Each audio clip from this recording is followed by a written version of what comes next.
বলেন তো 34 বছর আগে হামজা নামে উল্লেখ করার মতো আমি কিছু ছিলাম না। 92 সালে আমি জন্ম নিয়েছি, অথচ 91 সালেও হামজা নামে আমি এখানে বসার যোগ্যতা রাখতাম না। আমার মা বাবা দায়িত্ব পালন করেছে, তারা শুধু বিছানায় ছিল, এই বাকি যা করার সব করেছে আমার আল্লাহ। আল্লাহ বলেন মায়ের রেহেমের ভেতরে বাবার এই বীর্যটা যখন দ্রুত গতিতে এখানে এসে হাজির হয়, কমপক্ষে এটা 40 দিন 40 দিন 40 দিন 40 পাল্টাতে থাকে। 120 দিনে আমি আল্লাহ এইটাকে কমপক্ষে 4-8টা জিনিস বানিয়ে ফেলি। আপনি যদি এখানে কম্পিউটার ভেড়াতেন, স্ক্রিন দিলে আমি একটা একটা করে আপনাকে দেখাতে পারতাম। বাবার এই নাপাক পানিটা দিয়ে আল্লাহ যে 4টা জিনিস বানায়, এটা সূরা তরিকের ভেতরে আছে। ফালিয়ানসুরিল ইনসানু মিম্মা খুলিকা মিম্মা দাফিকি ইয়াখরুজু মিন বাইনিস সুলবি ওয়াত তারাইব। এক একটা শব্দ যদি ভেঙে ভেঙে আপনি অর্থ করেন, দেখবেন সুলবন 1 বচন দিয়েছেন, তারাইব দিয়েছেন বহু বচন। আমি এটা বাইবেল, কোরআন এবং সায়েন্স, ডক্টর মরিস বোকাইলের লেখা এই আয়াতের তাফসীর পড়তে গিয়ে উনি খুব সুন্দর করে বিজ্ঞানের ব্যাখ্যা দিয়েছেন। পড়ার পরে আমার মনে হচ্ছিল এতদিন আমি যেভাবে পড়েছিলাম, এটা পড়ি কোরআন শরীফ একেবারে হাতে কলমে জিবরাইল আমারে শেখাচ্ছে। বাবার এই নাপাক পানিটা যখন যেতে থাকে, বিজ্ঞান এখন দেখাচ্ছে কম্পিউটার দিয়ে কমপক্ষে 40,000 হামজা তৈরি হওয়ার ক্ষমতা রাখে 1 ফোঁটা বীর্য। মায়ের জরায়ুর যে দেওয়াল আছে, এখানে ধাক্কা লেগে হয়তো অনেকে পড়ে যায়, যেতে পারে না ওই রেহেম পর্যন্ত। হয়তো কারো 1টা যায়, 2টা যায়, 5টা যায়। এই পৃথিবীতে 13টা পর্যন্ত সন্তান জন্ম দিয়েছে এক মহিলা ক্যালিফোর্নিয়ায়। এর উপরে আর কেউ পারে নাই। বলেন তো 40,000 মানুষ একটা ফোঁটার ভেতরে আমার আল্লাহ লুকিয়ে রেখেছে। যদি মায়ের পেটে জায়গা থাকতো, আমার আল্লাহ 40,000 সন্তানই ওখান থেকে বের করত। আমি ওই দিন থেকে যে প্রতিযোগিতা আরম্ভ করেছি, আমাকে কেউ হারাতে পারে নাই। আমার নিজেরই ভাই বোন কিন্তু 40,000-এর ভেতরে মাত্র আমি হামজা একা বেঁচেছিলাম। বাকি 39,999 জন সব ওই দেওয়ালের সাথে ধাক্কা লেগে মরে গেছে। আল্লাহ পাক ওখানে আমাকে নিয়ে প্রথম 40 দিনে সুম্মা খালাকনান নুতফাতা আলাকাতান ফাখালাকনাল আলাকাতা মুদগাতান ফাখালাকনাল মুদগাতা ইযামা ইলা আখিরি আয়াত। সূরা মুমিনুনের ভেতরে আছে। আল্লাহ পাক বলেন আমি নিজে ওইটা দিয়ে 4টা জিনিস বানাই: চুল, রগ, হাড় আর পর্দা। আর মায়ের রেহেমের যে কারারিম মাকিন বলা হয়, যেখানে হাতের স্পর্শ লাগে না, এই জায়গায় একটা থলি আছে, নাপাক পানির থলি। এইটা দিয়ে আমি আল্লাহ 4টা জিনিস বানাই: রক্ত, গোশত, চর্বি আর চামড়া। 4-8টা জিনিস এক হয় 120 দিনের ভেতরে। তখন আমি আল্লাহ নিজের পক্ষ থেকে কমপক্ষে 5টা জিনিস আমার বান্দার জন্য দান করি। ওয়াজআলা লাকুমুস সামআ ওয়াল আবসারা ওয়াল আফইদা ইলা আখিরি আয়াত। এই তথ্যটা আছে সূরা নাহলের ভেতরে 14 নম্বর পারা, 14 নম্বর পৃষ্ঠা, 13 নম্বর লাইনের 78 নম্বর আয়াতের মাঝের অংশে আছে।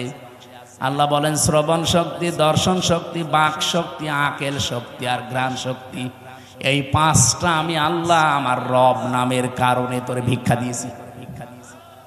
যদি একটা কম দিতাম, দুনিয়ায় তুই আসতিস, কিন্তু পূর্ণাঙ্গ হয়ে না, অপূর্ণাঙ্গ হয়ে।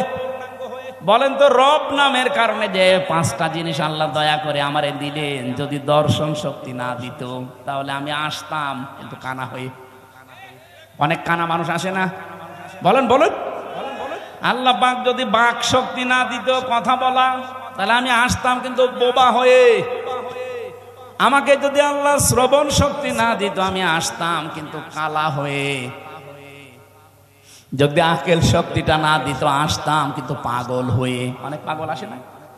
তখন আমাকে স্বাভাবিকভাবে স্টেজে ওঠা দূরের কথা, প্রধান অতিথি, বিশেষ অতিথি, ওসি সাহেব দূরের কথা, মানুষ বলতো নাম, এখান থেকে কানা, পাগল, স্টেজের ধারে পাশেও পাগল কানারে আসতে দিত। একটুখানি এই জায়গায় নিজেকে নিয়ে ভাবেন আল্লাহ কি দয়া আপনার উপরে করলেন। এই জন্য মানুষের ওই দুর্বল জায়গায় আল্লাহ পরা কোরআনে যেখানেই উনি ইঙ্গিত দিয়েছেন এমন শব্দ ব্যবহার করেছেন যেটা আল্লাহরও বিশ্বাস হতে চায় না। সূরা বাকারার 27 নম্বর আয়াতে দেখবেন, 28 নম্বর আয়াত, আল্লাহ রাব্বুল আলামিন বলেন কাইফা তাকফুরুনা বিল্লাহি ওয়া কুনতুম আমওয়াতান ফাআহইয়াকুম সুম্মা ইউমীতুকুম সুম্মা ইউহয়ীকুম সুম্মা ইলাইহি তুরজাউন। মানুষ আমার সাথে নাফরমানি করে কি করে? আমার বিধান মানতে চায় না, ও এত সাহস পায় কি করে? এই জন্য আল্লাহ শব্দ শুরু করার আগে কাইফা দিয়েছেন। এখানে যারা আরবি গ্রামার বোঝেন, যারা বালাগাত মানতে পড়ে পড়ায়, ওদের জিজ্ঞাসা করেন কাইফা শব্দটা কমপক্ষে 29টা অর্থে ব্যবহার হয়। আমি সামারাইজ করে 19টা অর্থে পেয়েছি। এর ভেতরে 13 নম্বর একটা কায়দা বালাগাত মান থেকে আছে। কাইফা শব্দ সেন্টেন্সের আগে ব্যবহার করা হয় এই জন্যে যেটা আল্লাহরও বিশ্বাস হতে চায় না।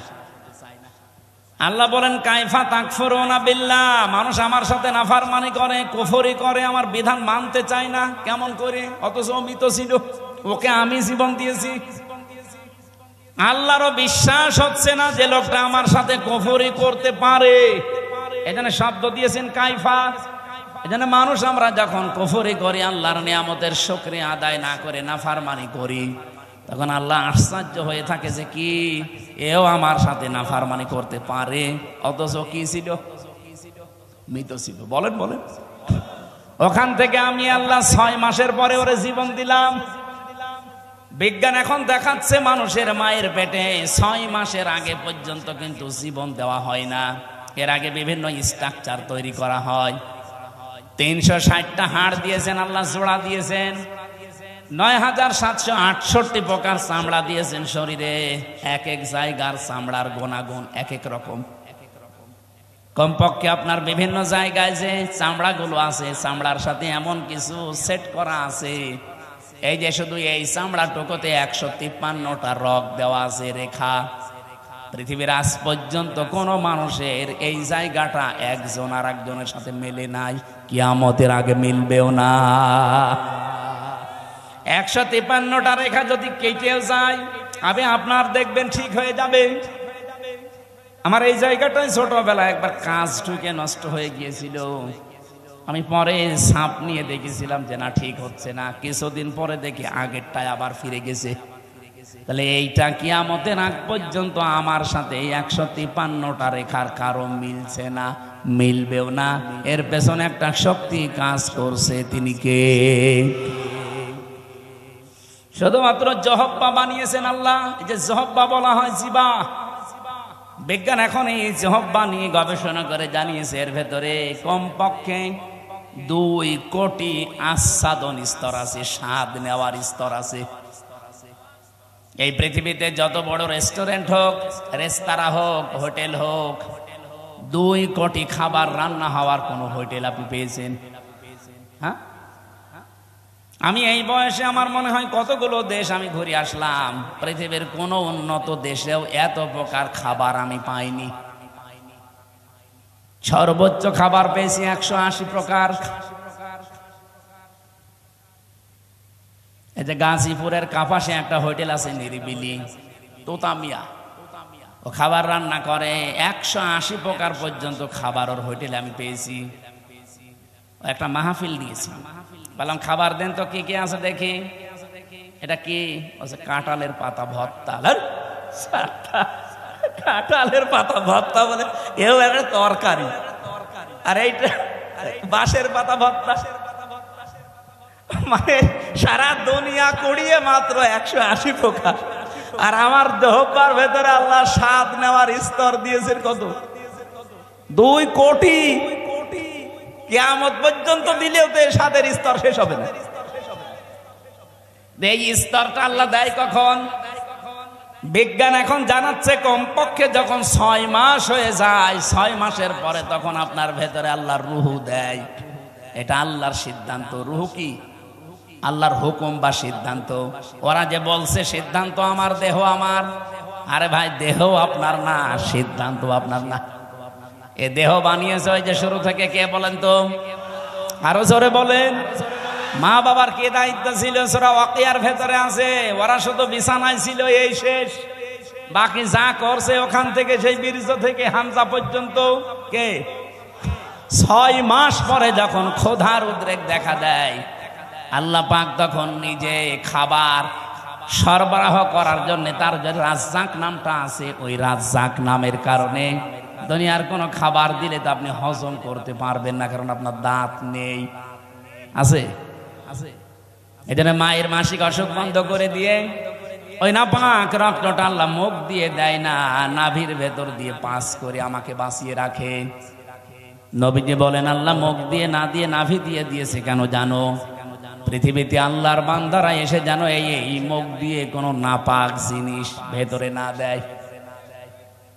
অথচ আমরা আল্লাহর এমন বান্দা আছে, আল্লাহ মায়ের পেটের ভেতরে মুখটা পবিত্র রেখে দিয়েছে, নাপাক রক্ত মুখ দিয়ে দেয়নি, নাভি দিয়ে দিয়েছে। অথচ এসে এখানে কত মানুষ এই মুখে নাপাক জিনিস দেয়। বলেন তো, সুদের টাকা আর ঘুষের টাকা এটা পাক না নাপাক? এখানে কত মানুষ বসে আছে, টাকা ছেড়ে রাখে আর টাকা আসে। এটা কি বলে না? এটার আর একটা নাম আছে। বলেন তো, যে 1000 টাকা যারা ছেড়ে দিয়েছেন, মাসে মাসে 100 টাকা 200 টাকা করে বেশি দেয়, এই কাজে যারা আছেন এই টাকাটা পান, এটা কি নাপাক? নাপাক। যারা এগুলো করছেন তাদের ছেড়ে দেওয়া লাগবে, নয়তো আপনি নবীর হাদিস অনুযায়ী মায়ের সাথে জিনা করছেন। কারা কারা এই কাজে আছেন হাত তোলেন তো। এই এলাকা তো ভালো মনে হচ্ছে, আলহামদুলিল্লাহ। তাহলে তো ওসি সাহেবের কাছে অনেক নালিশ যায় না মনে হয়, এলাকা অনেক ভালো, একটা লোকও নেই।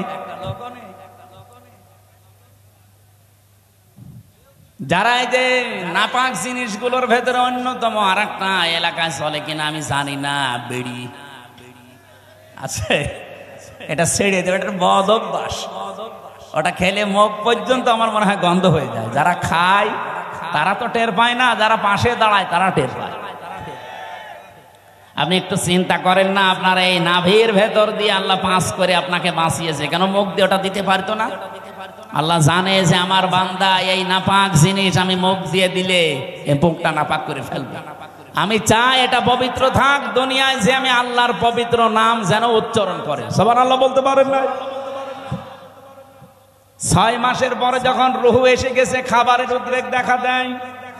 আল্লাহ পাক বলেন খাবার তো এভাবে চলতে থাকে, আস্তে আস্তে আমি আল্লাহ নিজে তখন আকৃতি বানাই। ওয়াল্লাযী ইউসাউবিরুকুম ফিল আরহামি কাইফা ইয়াশা ইলা আখিরি আয়াত। সূরা আলে ইমরান 3 নাম্বার পারা, এটা 9 নাম্বার পৃষ্ঠা 6 নাম্বার লাইনের 6 নাম্বার আয়াতের প্রথম অংশে আছে। আল্লাহ বলেন তিনি সে আল্লাহ যিনি মায়ের পেটের ভেতরে তোমাদের আকৃতি তৈরি করেন। তোমার যে আকার আকৃতি এটা পৃথিবীর কেউ বানায়নি, এটা আমার আল্লাহর নিজের সিদ্ধান্তে তৈরি হয়েছে। এই জন্য পৃথিবীর যত সৃষ্টি সবচাইতে সুন্দর সৃষ্টি মানুষ। কথা বলো, লাকাদ খালাকনাল ইনসানা ফি আহসানি তাকওয়িম। পৃথিবীতে সবচাইতে সুন্দর করে আল্লাহ বানিয়েছে মানুষের এই চেহারাকে। এত সুন্দর আর পৃথিবীর কোন সৃষ্টির ভেতরে আপনি পাবেন না। কিন্তু এই সুন্দর চেহারার মানুষগুলো যখন নিচে নামতে থাকে, সুম্মা রাদাদনাহু আসফালা সাফিলিন, এরা এত নিচে নামে যে পশু পাখি পর্যন্ত এত নিচে নামে না। এই বাংলাদেশে নিচে নামে নাই। আসিয়ার মতো 7 বছরের মেয়েকেও যারা ধর্ষণ করতে ছাড়ে না, ওরা কি মানুষ না জানোয়ার? জানোয়ার বললেও ভুল হবে, কারণ জানোয়ারও অত নিচে নামে না।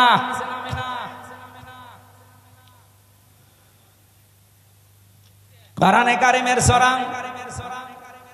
এটা বানি ইসরাইলের ৭০ নম্বর আয়াতের প্রথম অংশে আছে, ১৫ নম্বর পারা ৮ নম্বর পৃষ্ঠার প্রথম নাম্বার লাইনে আছে। এটা আমি শিক্ষা দেওয়ার জন্য বলছি।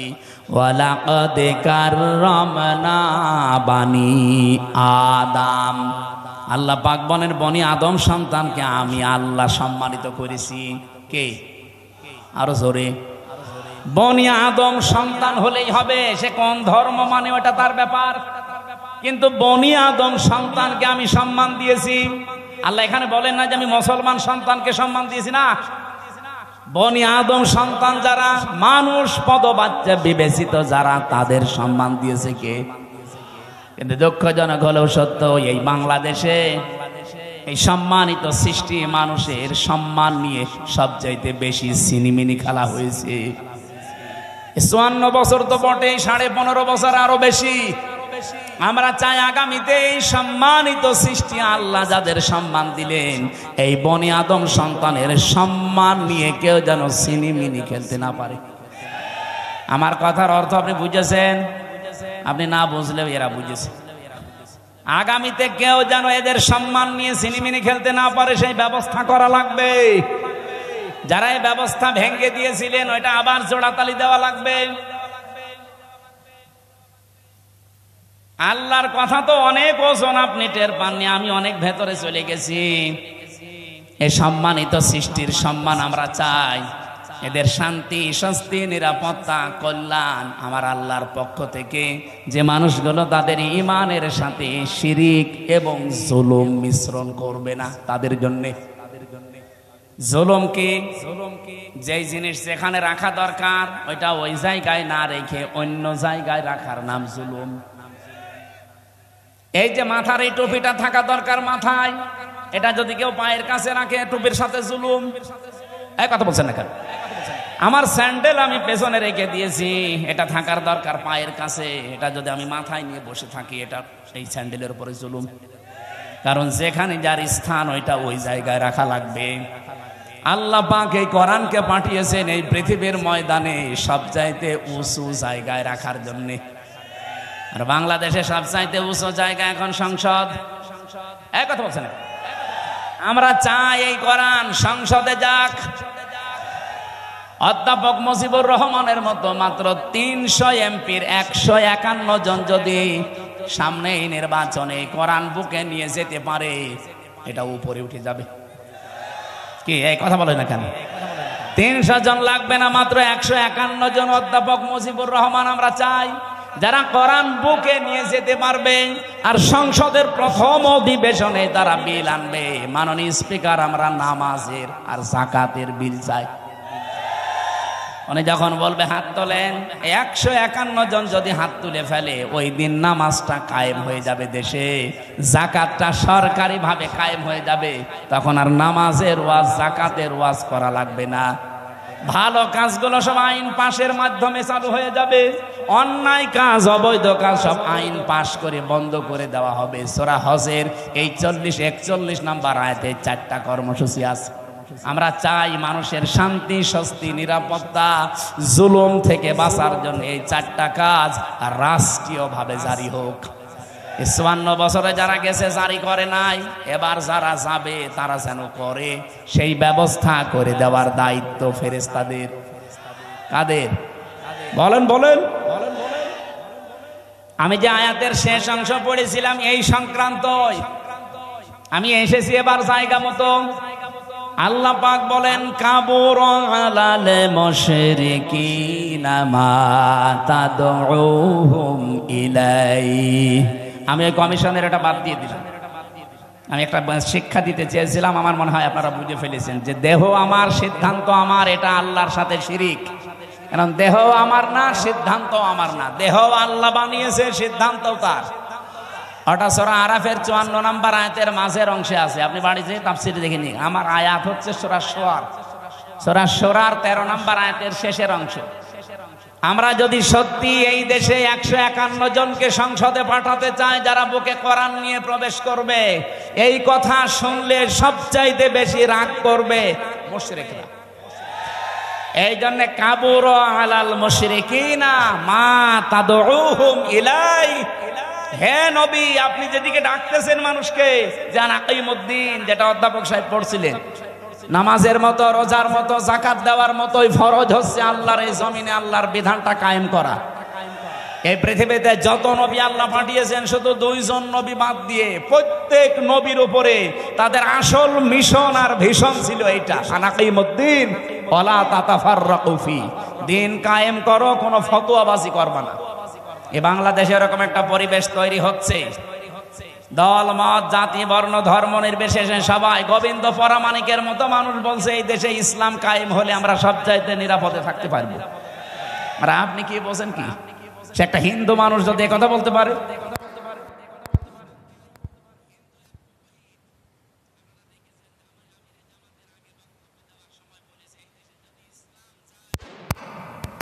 অন্যান্য ধর্মের মানুষেরা সবচাইতে বেশি নিরাপত্তায় থাকতে পারবে, তারা অলরেডি এখন বুঝে ফেলছে। এই জন্য আমাদের জীবনের সব ফরজের বড় ফরজ এইটা হাতে নেওয়া দরকার। দিন যতদিন কায়েম না হবে ততদিন আমাদের স্বস্তি নেই। এটা কারো কাছে যদি রাজনীতি মনে হয়, হ্যাঁ এটাই আমাদের রাজনীতি। এটা যদি কারো কাছে মনে হয় যে এটা ধর্ম ব্যবসা, হ্যাঁ এটাই আমার ধর্ম ব্যবসা। কারো কাছে যদি মনে হয় এটা দুনিয়ার কাজ, হ্যাঁ এটাই আমার দুনিয়ার কাজ। কারণ আমার এই কাজ দিয়ে আমি আখেরাত তৈরি করতে চাই। আমি একা না, আমার চাইতে বড় বড় যারা, আপনি তাকান, শারা লাকুম মিনাদ-দ্বীন মা ওয়াসসা বিহি, ওয়াসসা মানে কি? শক্তিশালী উপদেশ। আল্লাহ বলেন শারা লাকুম মিনাদ-দ্বীন, আমি নির্ধারিত করে দিয়েছি। নিতের তাফসীর পড়তে গিয়ে দেখেছি এই পৃথিবীতে যত নবীকে আল্লাহ পাঠিয়েছিলেন, এক একজন নবীর শরীয়ত ছিল আলাদা আলাদা, কিন্তু দিন ছিল এক। আমার কথা বোঝেন? পৃথিবীর যত নবীকে আল্লাহ পাঠালেন প্রত্যেকটি নবীর দিন ছিল এক, কিন্তু শরীয়ত আলাদা আলাদা। এটা বোঝাতে গিয়ে আমি তাফসীর একটা উদাহরণ পেয়েছি। এই এদিকে তাকান, একজন বাড়িওয়ালা 5 জন কর্মচারী রেখেছে, এক একটা কর্মচারীর কাজ আলাদা আলাদা। মালিক কয়জন? আরো জোরে। কিন্তু কাজ যাদেরকে 5টা কর্মচারী আলাদা আলাদা দিয়েছে, প্রত্যেকটা অর্ডারের উপরে মালিকের যেহেতু হুকুম আছে, প্রত্যেকটা হুকুমের দাম আছে না নেই? তারা তো প্রত্যেকেই মালিকের কর্মচারী, কাজ এক একজনকে এক একটা ভাগ করে দিয়েছে। কেউ বাজার করবে, কেউ বাড়ি ঘর ঝাড়ু দেবে, কেউ দারোয়ানিতে করবে। আল্লাহ পাক বলেন আমি মালিক, আমি দিন একটাই পাঠিয়েছি, কিন্তু এক এক নবীর শরীয়তে জীবন বিধানের ভেতরে আলাদা আলাদা নিয়ম দিয়েছিলাম। আমাদের নবী মুহাম্মদ রাসূলুল্লাহকে আল্লাহ যে শরীয়ত দিয়েছেন, আদমকে সে শরীয়ত দেয়নি। হযরত ঈসাকে যে শরীয়ত দিয়েছে, মুসাকে সেটা দেয়নি। কিন্তু লক্ষণীয় বিষয় একটা, যত নবী এসেছে দিন সবার কিন্তু এক ছিল, আর সবাইকে আল্লাহ নির্দেশ দিয়েছে আনাকিমুদ্দিন, দিন কায়েম করো। তাফসীরে আমি 2টা জিনিস এখান থেকে আরো ফলো করে পেয়েছি। এইদিকে তাকান, দিন যতদিন পর্যন্ত কায়েম না হবে তোমার ব্যক্তি, পরিবার, সমাজ, রাষ্ট্র, এলাকায়, আবার শুনেন, দিন যতদিন কায়েম না হবে তোমার এলাকায়, তোমার ব্যক্তিতে, পরিবারে, সমাজে, রাষ্ট্রে, যতদিন পূর্ণাঙ্গ দিন কায়েম করা সম্ভব হবে না, ততদিন পর্যন্ত যতটুকু দিন আছে অতটুকুই টিকিয়ে রাখার জন্য চেষ্টা করা লাগবে। না আমি বোঝাতে পারিনি, এটা একটু কঠিন। দিন এখনো বাংলাদেশে যেহেতু কোরআনের 500 আইন আছে, একটাও কায়েম নেই। আছে? হ্যাঁ, কিছু কিছু আছে হালকা। এই যে পারিবারিক আইন, যেটা বিবাহ শাদী, এটা ইসলাম দেখেই হয়। আমাদের জমি জায়গা বন্টন, এটা ইসলাম দেখেই হয়। এক কথা বলছেন এখানে, নাকি অন্য কোনো নিয়ম নীতি মেনে করি আমরা?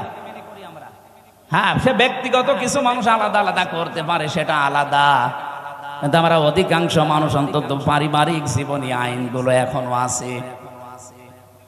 তাহলে যতদিন পর্যন্ত পূর্ণাঙ্গ দিন এই দেশে কায়েম না হবে, ততদিন পর্যন্ত অন্তত যতটুকু দিন আছে এইটাকেই টিকিয়ে রাখার জন্য চেষ্টা করা লাগবে। এখন সেইটাও যদি হাত ছাড়া হয়ে যায়, ওরা যে 318 পৃষ্ঠার রিপোর্ট দিয়েছে, পুরাটা পড়ে আমি নিজের এই ছোট মাথায় পেয়েছি প্রায় 13টা কোরআনের আয়াত ওরা পাল্টিয়ে ফেলেছি। এগুলো মানলে নাকি অবিচার হবে, বৈষম্য হবে। ইসলাম মানলে যদি বৈষম্য হয়, তাহলে কোন ধর্ম মানলে বৈষম্য দূর হবে বলেন তো দেখি? পৃথিবীর অন্যান্য ধর্মের কিতাবগুলো একটু টাচ করেন। ইহুদিদের ধর্ম আছে, খ্রিস্টানদের ধর্ম আছে, এই মুশরিকদের ধর্ম আছে, বৌদ্ধদের ধর্ম আছে। এদের ধর্মীয় গ্রন্থগুলো যতটুকু পারেন পড়েন। আমি বিশ্ববিদ্যালয়ে থাকাকালীন একটু টাচ পেয়েছিলাম, ওরা সবগুলো জায়গায় বৈষম্যের শিকার করে আছে। ওদের মেয়েদেরকে বিবাহের সময় যা দিয়ে দেয় ওইটাই শেষ, অথচ বিবাহের সময় মেয়েদের বাড়িতে, এদিকে তাকা, বিবাহের সময় মেয়ের বাড়িতে মেয়ের বাবার কাছ থেকে ছেলে পক্ষের লোক যদি একটা পানও তার সন্তুষ্টি ছাড়া খায়, এইটাও পায়খানা খাওয়ার মতো হারাম। যেটা আমরা এই যে বরযাত্রী বলে চালিয়ে দেই, কোথায় পেয়েছেন ভণ্ডামি? এটা হিন্দুদের থেকে এসেছে এই বরযাত্রীর নিয়ম। মুসলমানদের বিয়েতে কোনো বরযাত্রী যাবে না, মুসলমানদের বিয়েতে হবে অলিমা। আর অলিমা কি ছেলের বাড়ি হয় না মেয়ের বাড়ি?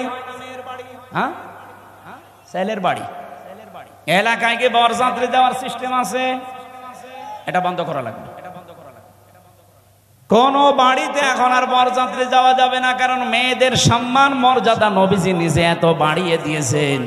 বিশ্বনবী যতগুলো বিয়ে করেছিলেন তার চারটা মেয়ে তিনি বিয়ে দিয়েছেন, একটাকেও তিনি বরযাত্রী খাওয়াননি। উনি করেছেন নিজে অলিমা, জামাইদেরকেও করিয়েছেন অলিমা। সুতরাং আজকে থেকে তওবা করেন, আমরা বরযাত্রীর দাওয়াত পেলে আর যাব। আমার সাথে একটা ছেলে থাকে, বলছে হুজুর এই ওয়াজ আর 2 দিন পরে করবেন, আমার বিয়েটা হয়ে যাক।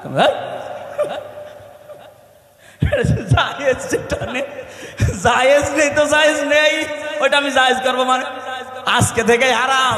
এতদিন নাই না জেনে খেয়েছি, এখন আমরা আর খাবো? বরযাত্রী যাবেন, অলিমা করেন, আমি রাজি আছি। দরকার হয় 5 দিন ধরে খাওয়ান, অসুবিধা নেই। সম্মানিত মা বোনেরা, আপনাদের এই জায়গায় নারী কমিশন হাত দিয়েছে। কত সম্মান আল্লাহ কোরআনে কারিমে নবীজির হাদিসে সূক্ষ্ম ভাবে আল্লাহ দিয়েছেন। যদি আপনার নিজের সম্মান আপনি বুঝতেন, নিজের এই মর্যাদা ফিরে পাওয়ার জন্য আন্দোলন করতেন। আর ওরা কি কমিশন বানিয়েছে, নারীদের আরো ঠকিয়েছে। ওরা বলে যৌনকর্মী যারা, তাদেরকে শ্রমিকের মর্যাদা দেওয়া লাগবে। ওরা শ্রমিক হয় কি করে? তাহলে কালকে তো ঢাকায় তো এসে পুলিশকে বলবে যে ভাই স্যার আমরাও শ্রমিক, আমাদেরও কম কষ্ট নেই ডাকাতি করতে। কি ডাকাতি করা কষ্ট না? তারাও তো তাদের কাজের স্বীকৃতি চাইবে ইউনূস সাহেবের কাছে, যে আমাদেরকেও স্বীকৃতি দেন, আমরাও শ্রমিক, আমাদেরও ঘাম ঝরে। এটা না করে যদি ওনারা, এই যে 1 লক্ষ যৌনকর্মী আছে সারা বাংলাদেশ মিলে, সরকারি জরিপ, এই 1 লক্ষ মানুষকে, ওই মানুষগুলো সরকারি ভাবে যারা টাকা বিভিন্ন জায়গায় ব্যাংকে পড়ে থাকে, ছাতা পড়ে যায়, কেউ জানে না, ওই টাকাগুলো নিয়ে নেন। জাকাতের মাধ্যমে হোক, এককালীন দানের মাধ্যমে, জোর করেই নেন। দরকার টাকা পড়ে থাকবে কেন? কাইলা এখন দৌলাতাম বাইনাল আগনিয়াই মিনকুম, আল্লাহ বলেন আমি চাই না এক জায়গায় অর্থ সম্পদ টাকা পয়সা জমা হয়ে থাক, এটা ছড়িয়ে যাক, এটা কাজে লাগুক। সুতরাং এই টাকাগুলো আমার মনে হয় রাষ্ট্রীয় ভাবে সব আদায় করে 1 লক্ষ মেয়েদের পুনর্বাসন করা দরকার। কে কথা বলেন না কেন? হয় ওদের 2টা করে গরু কিনে দেন, 5টা ছাগল কিনে দেন, অথবা সেলাই মেশিন কিনে দেন, এমব্রয়ডারি করার জায়গা করে দেন। ওরা নিজেরা হালাল কর্মজীবন তৈরি করে সংসার করে দুনিয়ায় সম্মানের সাথে বেশি থাক। খুব বেশি না, মাত্র 1 লাখ আছে সারা বাংলাদেশ মিলে।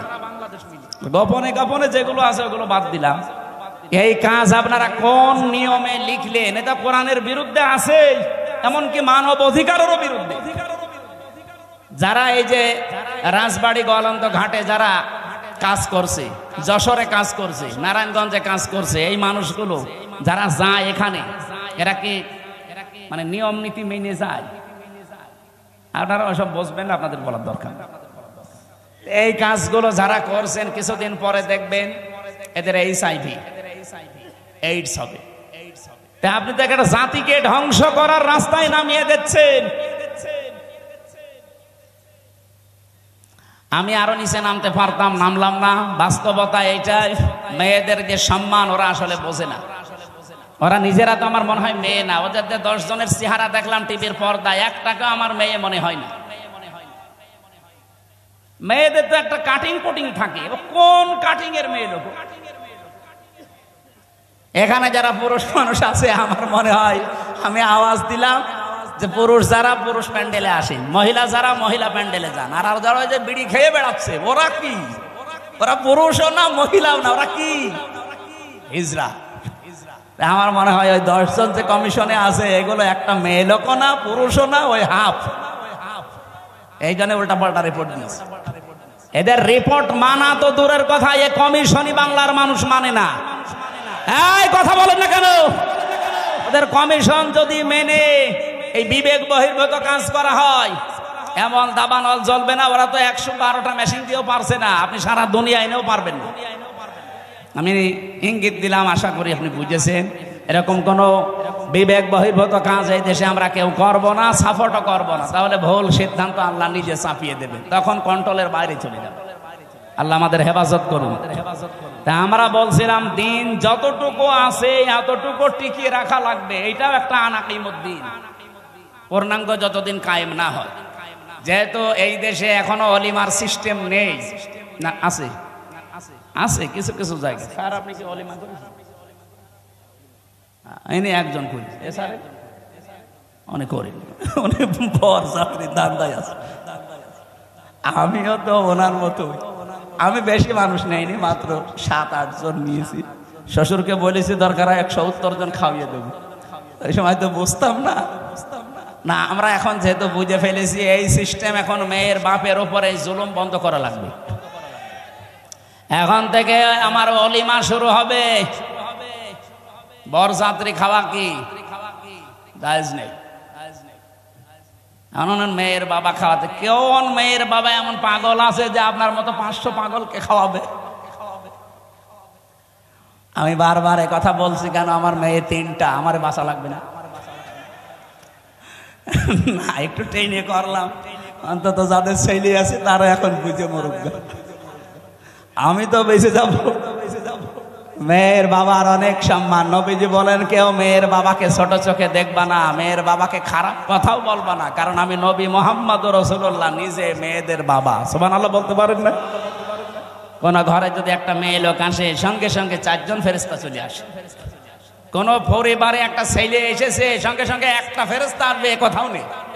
আর 4 জন রহমতের ফেরেশতা এসে মেয়েটার মাথায় হাত বুলিয়ে বলে এটা দুর্বল দেহ থেকে এসেছে, এই মেয়েটাকে যারা আদর ভালোবাসা স্নেহ দেবে, দিন শেখাবে, একাজে খাওয়াবে, পড়াবে, প্রতিপালন করে সৎ পাত্র দেখে পাত্রস্থ করবে, কিয়ামতের দিন আমি নবী আর ওই মেয়ের গার্জিয়ান এইভাবে পাশাপাশি জান্নাতে থাকবে।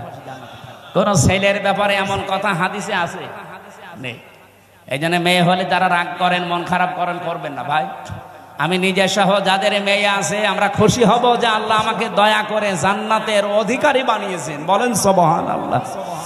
বিশ্বনবী জানিয়েছেন যার একটা মেয়ে তার একটা জান্নাত, যার 2টা মেয়ে তার 2টা জান্নাত, যার 3টা মেয়ে আল্লাহ তাকে 3টা জান্নাতের অধিকারী বানিয়ে দিয়েছেন। আল্লাহ আমাদের মেয়ে যাদেরকে দিয়েছেন এই মেয়েগুলো যেন জান্নাতে যাওয়ার মাধ্যম হয়। বলেন আমিন। কিন্তু শর্ত কয়টা? প্রথমে তাকে ভালোবাসা লাগবে, 2 নম্বরে তাকে খাবার দাবারের যে ব্যবস্থা, তার পেছনে খরচের যে ব্যবস্থা, এটা করা লাগবে। 3 নম্বরে তাকে দিন শেখানো লাগবে এই পরিমাণ যতটুকু করতে পারলে সে চলতে পারে। 4 নম্বরে তাকে সৎ পাত্র দেখে পাত্রস্থ করা লাগবে। এই 4টা কাজ যদি কোনো মেয়ের গার্জিয়ান, বাবা হোক বড় ভাই হোক, এরা যদি করতে পারে, কিয়ামতের দিন নবীজি বলেন আমি নিজে পাশাপাশি তাকে জান্নাতে ডেকে নেব, এবং যেই দিন থেকে মেয়ে ওর বাড়িতে আসবে ওই দিন থেকে কিয়ামত পর্যন্ত আল্লাহর রহমত তার সাথে থাকবে। নবীজি কিন্তু দুনিয়া পর্যন্ত শেষ করেন, নিজের রহমত শুধু দুনিয়ায় পাবে ইলা ইয়াউমিল কিয়ামাহ। এই মেয়ে যেই দিন ওর বাড়িতে এসেছে ওই দিন থেকে আল্লাহর রহমতের একটা দৃষ্টি তার উপরে থাকবে, ওই দিন থেকে কিয়ামত পর্যন্ত আল্লাহর দয়া ওই গার্জিয়ানের উপরে থাকবে। আল্লাহ সেই দয়ার ভেতরে আমাদেরকেও শামিল করেন। বলেন আমিন। যে কথা তুলেছিলাম, যেহেতু দিন এখনো পরিপূর্ণ কায়েম নেই, যতটুকু আছে এগুলো টিকিয়ে রাখার জন্য 5 ওয়াক্ত নামাজ কায়েম নেই রাষ্ট্রে। আমরা নিজেরা অন্তত যারা পড়ি না, আরম্ভ করেন। ব্যক্তিগত জীবনে, পারিবারিক জীবন পর্যন্ত একটু ঠিক করেন। ওয়ামুর আহলাকা বিসসালাতি ওয়াসতাবির আলাইহা লা নাসআলুকা রিজকা নাহনু নারযুকুকা ওয়াল আকিবাতু লিত্তাকওয়া। সূরা তাহার 132 নম্বর আয়াতে আছে, হে নবী নিজে নামাজ পড়েন। যেহেতু এখনো কায়েম করতে পারেননি, নিজে নামাজ পড়েন। পরিবারস্থ লোক যারা আছে তাদেরকেও নামাজের তাকিদ দেন। আমি আল্লাহ আপনার কাছে রিজিক চাই না, বরং আমি আল্লাহ আপনাকে রিজিক দেই। আর শুভ পরিণাম অপেক্ষা করছে আমার মুত্তাকি বান্দাদের জন্য। এজন্য দিন যেহেতু এখন আমরা কায়েম করতে পারি না, এবার পূর্ণাঙ্গ ভাবে যতটুকু আছে এতটুকু টিকিয়ে রাখার চেষ্টা করা ফরজ। আর এই কথাগুলো বললে সব চাইতে মন খারাপ হবে, খারাপ লাগবে যারা শিরিক করে বেড়ায়, যাদের ইমানের ভেতরে শিরিক আছে, যারা মুশরিক তারা। আল্লাহ পাক বলেন, আল্লাহু ইয়াজতাবি ইলাইহি মাইয়াশা। আল্লাহর দিন আল্লাহর জমিনে কায়েম করার জন্য সবাইকে আল্লাহ নির্বাচিত করবে না, আল্লাহ সবাইকে পছন্দ করবে না, সবাইকে আল্লাহ বাছাইও করবে না। ইয়াজতাবি শব্দের শাব্দিক অর্থ হচ্ছে নির্বাচিত করা, বাছাই করা, নির্ধারণ করা, পছন্দ করা। আল্লাহ শুধু পছন্দ করবে তাকে, ওয়াহদি ইলাইহি মাইয়ুনিব, যেই লোকটা আল্লাহর দিকে মন থেকে ফিরে আসতে চায়। সুতরাং আজকে থেকে আপনি আল্লাহর বিধানের দিকে মন থেকে ফিরে আসার চেষ্টা করেন, আপনাকেও আল্লাহ দিন কায়েমের কর্মী বানিয়ে দেবে ইনশাআল্লাহ। আল্লাহ আমি সহ যারা এসেছি এই জমিনে দিন কায়েমের একজন কর্মী হিসাবে দায়িত্ব পালন করা আল্লাহ যে কবুল করবেন, তাদের সাথে আমাদেরকেও যেন পছন্দ করেন, বলেন আমিন।